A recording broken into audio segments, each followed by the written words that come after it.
Good evening and welcome to this special broadcast. I'm Ridhima Bhatnagar. Britain's longest-serving monarch, Queen Elizabeth II, is no more. She died peacefully at the age of 96 after reigning for over 70 years. Her children, including the now King Charles, her grandchildren, were all at her bedside at Balmoral Castle in Scotland, where the Queen had been since July.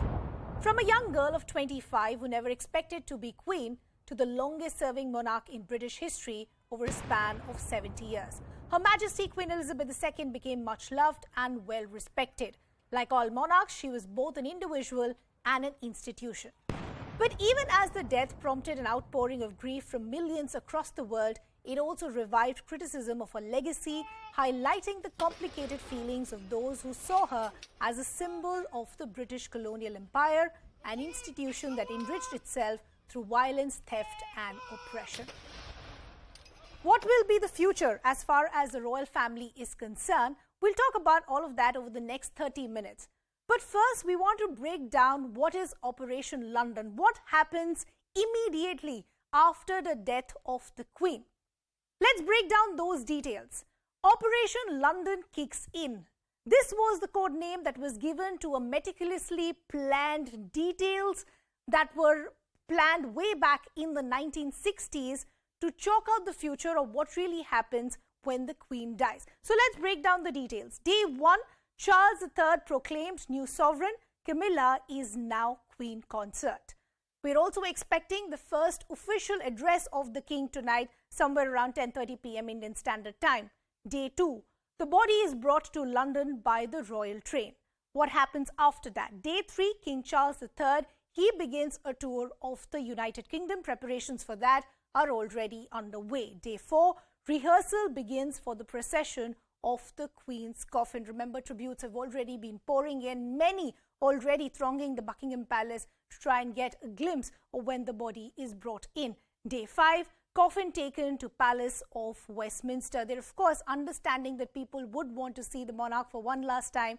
There will be enough time given for that as well. Day 6, the body to lie in state for 3 days.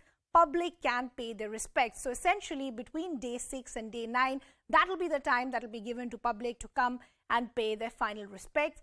Day 9, the funeral will be at Westminster Abbey. We are now understanding that the Queen will lie next to Prince Philip and his body in fact will be moved from the royal vault. This is of course day 9, day 10 is when the funeral is expected. So Operation London, that plan that was meticulously planned way back in 1960 is currently underway.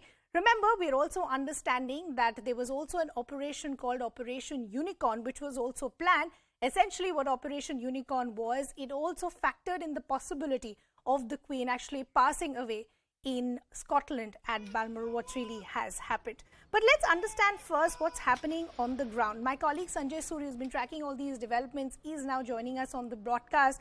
Sanjay, I first want to begin by understanding any word that you're picking up by sources on the ground.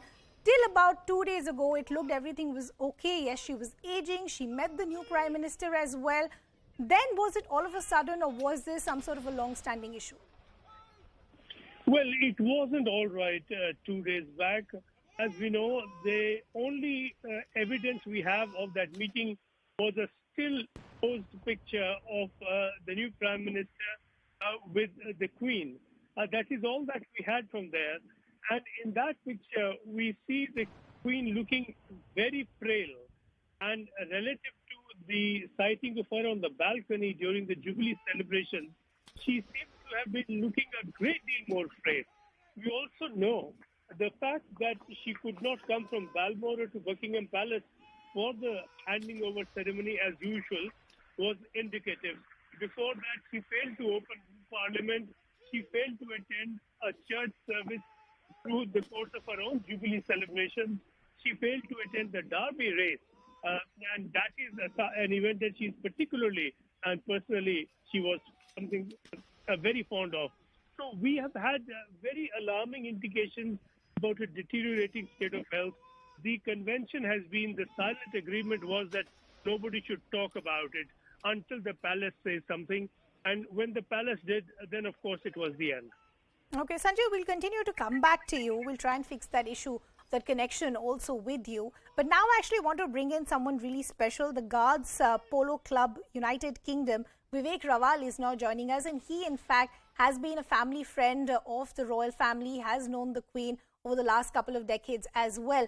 Vivek, thank you for taking our time and joining us here on CNN News 18. As I was asking with my colleague as well, Sanjay, right, that yes, she was aging, but considering the fact that she had always been this image of determination and, you know, always saw her smiling, what is the mood on the ground? What is the mood among people who knew her closely? People like you, what are your thoughts today?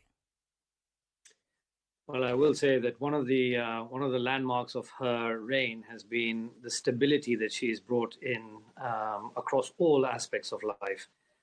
So when you have that stability or that anchor, that rock taken away, everyone is still very much in shock. There was always the expectation that she will continue forever.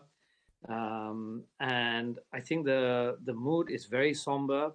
There is a reliance on the fact that most people, you know, all their lives, they have had the Queen in charge of the country, and indeed the Commonwealth, as we all recognize and love. So the situation is that everyone is still very much in shock and waiting to figure out what the transition and what the next steps really are. Vivek, now I want to understand, what has your association been with the Queen? For somebody who's interacted with members of the royal family and the Majesty herself over the last couple of decades, give us a glimpse into what life for the royal family looked like. The one thing I will say is that Her Majesty in particular was always the most down-to-earth person you would come across. Her attention to every individual that she met, and she's met obviously thousands upon thousands of people, that she would always look as if what you are saying to her or what she's asking you mattered. And that was the most focus for her. So she always made everyone feel special, despite whether or not it's actually in a formal capacity, in a slightly more informal capacity. Her engagements with us at Guards Polo Club in particular is of note, where, you know, she would attend 3 times a year over the last few decades. Indeed, she set up the Queen's Cup trophy, which is the most coveted trophy in the world of polo, and she established that in 1960. And it has been, you know, when she attends that, her attention to the horses, the players, the events on the pitch, as well as all the preparations that we would do as a club around it, were second to none. So it just showed that despite having such a busy lifestyle, such huge responsibilities, when she was presented to any event, she would fulfill that role with the most dignity and grace. I also want to understand. And whether it was the young girl who would present her the flowers, who would be made to feel extra special, or whether it was the winning captain of the team who would receive the big trophy from her, she was majestic in everything she did. Okay. That's interesting to hear that you're saying that she, you know, despite being at the position that she was, she still wanted to feel everybody she met feel wanted and important. I also want to understand, considering the fact that you've known the royal family, whether it was the Queen, Charles, or even the children, what was her interaction, relationship for members within the royal family? What was that like? Look, I will say this to you, that, you know, within her family, she always was, you know, the grandma figure of the family. You know, often we've had interactions where it's King Charles now would often talk about her, and he would never mention her as the Queen. He would always name her as Mama. And you find that whether it's the princes, whether it's William or Harry, they would always refer to her as Grandma. So it just goes to show you that she still was, you know, the matriarch of the family, and maintained those duties in the same manner as you and I would have seen her in a public application.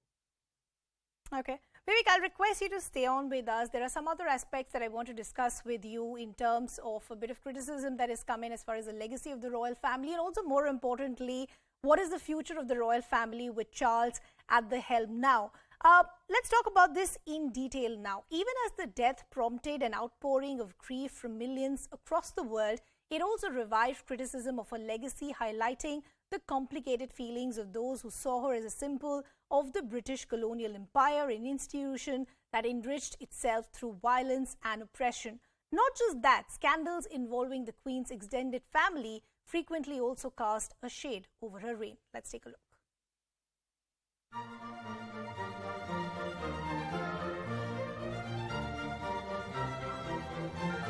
Beware the eternal romanticizing of the QE2 era. There can be no hiding the fact that the longest reigning British monarch put a stolid traditionalist front over decades of violent upheaval. Didn't the Queen also help obscure a bloody history of decolonization? Reality says her reign witnessed the dissolution of nearly the entire British Empire into some 50 independent states. Once glorious British global influence fell with a thud. Behind pictures of the Queen with Commonwealth heads were anti-colonial uprisings in Malaya, Kenya, Cyprus, Aden and more, all brutally suppressed. Next, the royal family in the spotlight for all the wrong reasons. Topping the rot on set, the failed Diana-Charles marriage and his connection with Camilla Parker Bowles. Less than a decade after they were married in 1981, the couple and the royal family was in the tabloids, and the news wasn't positive. Diana's eating disorders and suicide attempts became talking points, then the divorce and Diana's car crash death. In 2020, Charles's younger son, Prince Harry, and his wife Meghan announced a stepping back from senior royal duties. British tabloids termed it Megxit, with the couple and their child moving to the US. And perhaps the biggest of them, Charles's younger brother, Prince Andrew, accused of sexual assault by Virginia Giuffa, a minor at the time of the incident, who claimed Andrew and his billionaire friend Jeffrey Epstein used her as a sex slave. Andrew was stripped of his Royal Highness title, honorary military roles and royal patronages. Even as the Queen held up a dignified tenor, other members of her family, her daughter, her sister, her husband Prince Philip, invited controversy. Queen Elizabeth II visited India thrice, in 1961, 1983 and 1997. It was only during her third visit in 1997 that the Queen talked of what she termed difficult episodes of colonial history and the Jallianwala Bagh massacre as a distressing example. The Queen and Prince Philip had paid a visit to the Jallianwala Bagh and placed wreaths at the memorial. This came in the backdrop of calls for an official apology for the 1919 massacre. Controversy had also erupted over Prince Philip raising questions on casualty figures, calling the stated 1,000-plus number exaggerated. In the last decades of her reign, the Queen watched Britain and the royal family struggle to come to terms with her post-imperial position. So much so that calls have now arisen on the relevance of the British monarchy ahead and the need to give it a whole new facelift. CNN's Riley Carlson also now joining us on the broadcast live from London. Riley, we appreciate you joining us here on the broadcast. What is the mood like in London? Well, Radhima, there's very much a sense of collective sadness in the city today. There's a feeling for many people that Queen Elizabeth II was such a big part of their lives that they lost almost somebody that they knew. She's seen this country through the past 7 decades through many highs and many lows. And of course, the people in this country have seen the monarchy through many highs and many lows at that time as well. So there is very much a connection that the people in this city in particular and also in this country have to Queen Elizabeth. Many of them have continued to make their way to Buckingham Palace and to Windsor Castle to lay flowers and to pay their own tributes as a period of national mourning gets underway in this country. Right. You know, yesterday, as soon as that unexpected statement came from Buckingham Palace, we saw all members who were close to the Queen and members of the royal family rush to Scotland. Now, do we have any more details about the royals who are back at Buckingham Palace? Have they returned from Aberdeen? Well, we know that Prince Harry's plane from Scotland arrived earlier today. King Charles has also landed, and his motorcade is making its way through London. He's just about reached Buckingham Palace, actually, so he is making his way there for the first time as king, and that's where he will kick off many of his royal duties beginning today for his first full day as monarch of this country. We're expecting a televised address from him at some point this afternoon, and then we will also he will also spend some time in meetings and getting those royal duties underway. We do know Operation London Bridge is now in play. What are the specific arrangements that are being made for the Queen's funeral?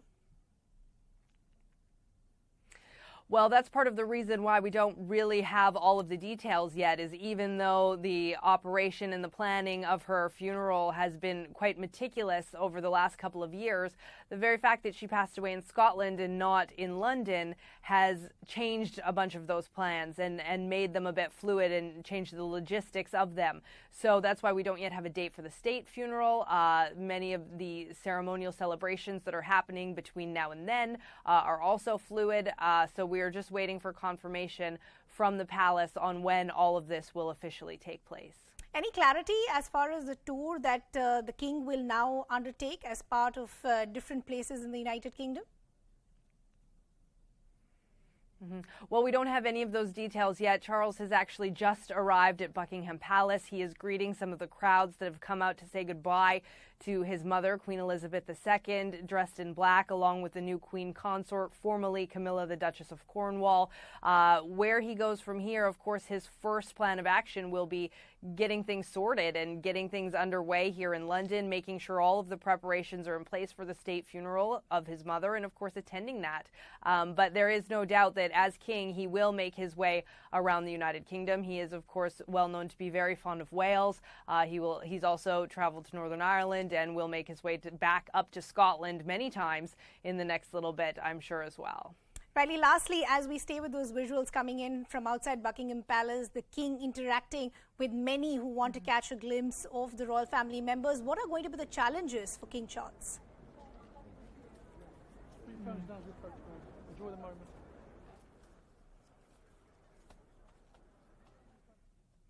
Riley, can you hear me?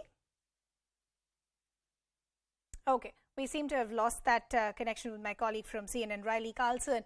But as she was saying, the details are still sketchy because a lot of these plans that were meticulously put in place way back in the 1960s actually seem to have gotten a bit haywire because the Queen passed away in Scotland. Look at the visuals that we're putting out on our screens. There you have King Charles III. That is going to be his title from here on. He's outside the Buckingham Palace interacting with thousands who've been lining up since morning to pay their last tributes to the long-standing monarch, the Queen. They also want to catch a glimpse of members of the royal family. I want to continue the conversation with Vivek Raval. He is Guards Polo Club United Kingdom, a close family member of the royal family. Vivek, when you look at these visuals coming from outside the Buckingham Palace, you can see the sentiment in many. They, of course, want to catch a glimpse of, members of the royal family, but there is that very clear sense of loss as well. As King Charles interacts with all these people, what are going to be the challenges for him? I think the point of coming in after the loss of someone who was so much loved by the public in general, and for him to adapt from his otherwise previously well-known role as the Prince of Wales, and that transition between the Prince of Wales to King Charles III is, I think, where the biggest challenges are going to lie for him. He also comes at a time where there is such big crises all around the world, and his role within that, with other world leaders, and indeed within his now role as head of the Commonwealth. I think those are going to be some of his big challenges. He also, as you're probably aware, was patron of sort of over 500 charities, one of which, I was also on the founding circle of and engaged with him a lot over. So it's about even some of those transitions. The political landscape as well, as you're aware, has just recently changed with the recent changeover of our Prime Minister. And the role that actually is engaged within the royal family and Westminster, I think is another very critical area that he is going to have to take on a change, and whilst also being able to stamp his own identity over his reign.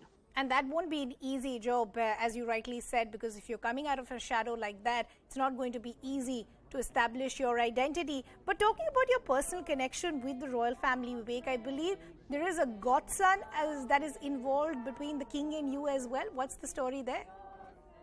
Yes, well, we're very fortunate in the sense that King Charles and I share a godson who is the Maharaja of Jaipur, Savai Padmanabh Singh Jaipur. And, watching his growth between the two of us, every time we've interacted on that, we would often remark and say, he always says that you are by far the better godfather for our boy, and I hope that you will do a much better job than I will. But I still want to keep a track on how he's going. Padmanabh is currently out in South Africa representing India in the World Polo Championships at the moment. And, I'm sure we'll be actually sending messages across through to King Charles over the situation here. But it just shows the sort of the personal element that King Charles has over these sort of duties, and how jovial he can be and candid when it comes to something like that. And yet, if I look at his role, let's say, for example, the founding patron of the British Asian Trust, which is again a very relevant trust, uniting basically the diaspora from India, Pakistan, Sri Lanka, and Bangladesh here in the UK, it also shows, how he takes certain roles like that very seriously. Sure. So I think, there is there's a great charm about King Charles, and there's also a statesman who has been statesman in waiting for many, many years. And also the closeness that he has with the public and the royal family means I think he will be more than able to take on the role and actually make his own mark on it. Okay. Vivek, it was a pleasure chatting with you, getting some insight into the lives of the royal family and also what the road ahead for King Charles will look like. I'll leave the conversation there. I now want to bring in another special guest on the show. As tributes continue to pour in, we now want to talk to you about an India Connect. India and the royal family's connect is decades old. In 2005, a few of Mumbai's famous Dabbawalas were the Queen's special guests at the royal wedding of Prince Charles and Camilla, now King Charles III. But their royal connect doesn't end there. In 2016, Dabbawalas of Mumbai went out shopping to buy special gifts for Prince William and Kate Middleton, who were in the city on a short visit. Sopan Mare was one of those Dabbawala who, from Mumbai, then travelled all the way to the United Kingdom and, in fact, had a couple of meals and met the Queen as well. He, in fact, is now joining us on the broadcast. Sopan जी, बहुत-बहुत धन्यवाद हमसे बात करने के लिए. बताइए हमारे दर्शकों को कैसा समय था वो, कैसा आपका एक्सपीरियंस था जब आप गए यूनाइटेड किंगडम, और आपकी मुलाकात के बारे में बताइए. हम बम्बई का वो इंडिया में बम्बई का डब्बा वाला हमें निमंत्रित किया था. वो प्रिंस चार्ल्स का जब शादी वो 8 अप्रैल 2008 में था, जब भी हम लोग को बुलाया था, तो बकिंगहैम पैलेस में जो शादी हो गया, वो शादी का दौरान वो यलिदा बेन भी या सब राजा का परिवार में, हम बॉम्बे का 2 डब्बे वाला और जयपुर की रानी पद्मिनी देवी, भारत से 3 लोग, और ये ट्रांसलेट करता था पद्मिनी देवी. और वो यलिदा बेन जो था अभी उसको आज 96 में उम्र में भगवान ने बुलाया. तो भगवान ने बोला हमें डब्बे वाले को भी सारा परिवार वो भारत देश में पूरा ये दुख है, वो दुख ही है. लेकिन शादी का टाइम जो हम बकिंगहैम पैलेस में गया, तो राजा का परिवार में ताई के साथ हमारा बहुत मुलाकात हो गया. आधा घंटा कम से कम डांस हो गया वो शादी में. बहुत आनंद क्षण था राजा का जो शादी हो गया कैमिला पार्कर के साथ. जब जी, भाषा कैसे मैनेज करी दोनों साइड्स ने, और आपकी बातचीत क्या हुई क्वीन से? नहीं, बातचीत तो हम हिंदी में बात करता था, और ये जयपुर की जो रानी है वो परिवार से जोड़ा था. लेकिन हम भी वो परिवार का साथ में वो 11-12 लोग था, और हम भारत देश का 3 ऐसा 14-15 लोग. बकिंगहैम पैलेस में जब भी शादी हो गया राजा का, प्रिंस चार्ल्स का, जब भी वो मुलाकात करने का टाइम, ये सब अनुभव हम लोग को पूछता था कैसा लगता है, का क्या होता है।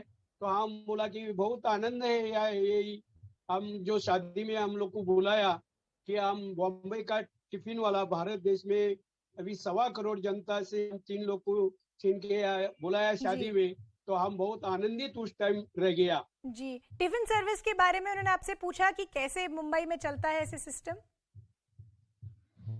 राजा जब भी 2003 में, नवंबर में 2003 में बॉम्बे भारत देश का दौरान आया था, तो दिल्ली में पहुंच गया। तो हमारा आया इधर उसका ऑफिस से आदमी आया और बोला वो डब्बे वाले को राजा जो प्रिंस चार्ल्स है, तो उसका माता विक्टोरिया जी उसका नाम, तो विक्टोरिया टर्मिनस बोरीमेंदर जो रेलवे स्टेशन बॉम्बे में जी होता है सबसे बड़ा स्टेशन, वो यहाँ मिलने आया। तो हमारा डब्बे वाले का प्रशंसा किया। तो चर्ची गेट ये रेलवे का स्टेशन का बाहर हमने राजा को 11:15 बजे बुलाया। जी हम लोग को भी बहुत लाख लोग को जी जो खाना पहुंचाने का टाइम, लंच टाइम जो 12 का जी होता है, हमें टाइमिंग दिया कि 11:15 बजे जो जी। नहीं आएगा तो हमारा जो ग्राहक है वो हमारा तो दैवत है, उन्होंने आपके लिए उसको समय निकाला, एक बार नहीं बल्कि 2 बार जैसे आप बता रहे हैं। सपन जी, बहुत हाँ, अच्छा लगा आपसे बात करके, बहुत बहुत धन्यवाद हाँ, हमसे बात करने के लिए। So there you heard from one of the famous Dabbawalas in Mumbai who in fact had traveled to the United Kingdom to meet the Queen. Well, before we go, we also want to play out this report by CNN's Mandy Gator on the extraordinary life of Queen Elizabeth II. Thanks a lot for watching. December 1936. A great country of the world. The moment that forever changed a young girl's life. After ruling less than a year, King Edward VIII abdicated the throne to his brother. A new reign began in Britain as the Duke of York was crowned King George VI. The new king's eldest daughter, then Princess Elizabeth, known as Lilibet to family, became next in line to the throne. 11 years later, marked a marriage. Princess Elizabeth married Philip, the present Duke of Edinburgh. The couple was in Kenya on a Commonwealth tour in place of an ill King George when the 25-year-old princess got news that changed the path of her life. The shadow of death hovered over King George of England as these last pictures were made. Her father's reign lasted 15 years. Once a princess, suddenly a queen. The hopes and hearts of England and the Commonwealth went out to a young queen. In 1953, Queen Elizabeth II was crowned. Her husband, who was later granted the title of His Royal Highness, the Prince Philip, Duke of Edinburgh, was the first peer to pay his respects at the coronation, the first one to be broadcasted live on television. A story of a queen who wrote bright pages in the story of the year. In the years that followed, during times of great social change, the Queen kept a busy schedule, traveling across the globe more widely than any other monarch before her, meeting with just about every U.S. president since being crowned. She remembers learning from her parents how important keeping America on side was during the war, and then America came into the war. She remembers that so well. She remembers, the American troops, D-Day, all that. To her, it's a very important part of her growing up. With no official political power, the Queen wielded the influence of a figurehead. In her private life, things weren't always easy. The year of her 40th anniversary on the throne marred by separation, divorce, and estrangement in her children's marriages, and a fire at Windsor Castle. It has turned out to be an annus horribilis. Then, in 1997, the death of the People's Princess. Through a great deal of heartache, the Queen stayed true to her greatest passions, horses and dogs, balanced with the joy of her grandchildren and later a new role of great-grandmother. But even that at times brought hardships. At the beginning of 2020, Buckingham Palace announced that Harry and Meghan, the Duke and Duchess of Sussex, were no longer working members of the royal family. Through it all, Prince Philip was, in the Queen's words, the strength and stay of her reign.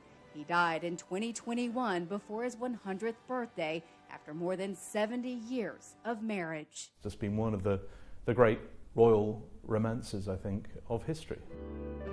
From a girl who was third in line to the throne to the longest-serving British monarch, Queen Elizabeth II leaves behind a legacy, a life full of family, faith, and devotion to country.